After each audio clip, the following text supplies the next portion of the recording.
अगर आप भी चाहते हैं बिट्टू मलंगिया इंटरटेनमेंट का ऑडियो वीडियो सबसे पहले आप तक पहुंचे, तो लाल बटन को दबाकर चैनल को सब्सक्राइब करें और बेल आइकन दबाना ना भूलें।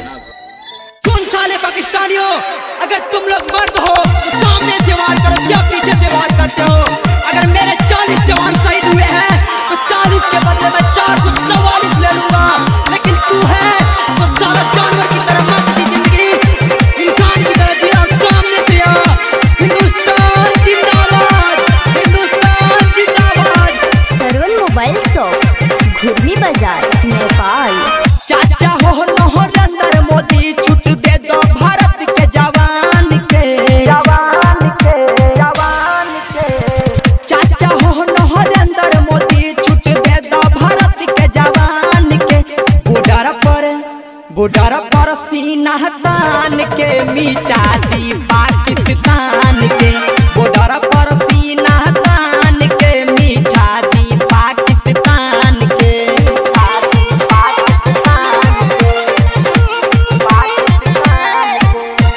डीजे बिट्टू मलंगिया,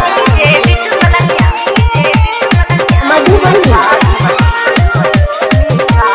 अखन अहाँ सब सुन रहल छी हाजे दी सँ धड़कन फिल्म्स के शानदार प्रस्तुति। सरवन मोबाइल शॉप, घुर्मी बाजार, नेपाल। होइले शहीद देखो 40 जवान हो, शान से गवाई लिहल है अपन प्राण हो।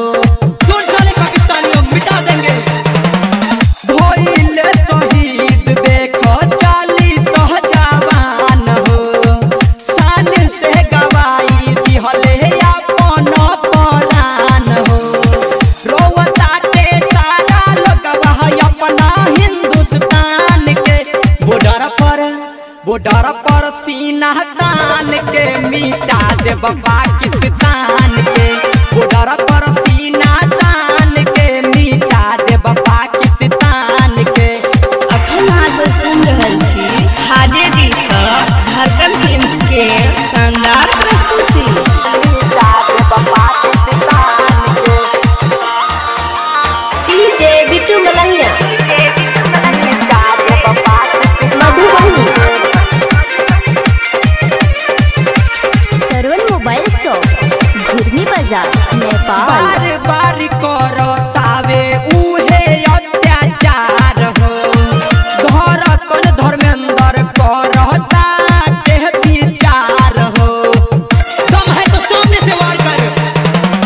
बार बार करतावे उहे अत्याचार हो, धड़कन धर्मेंद्र करता के विचार हो।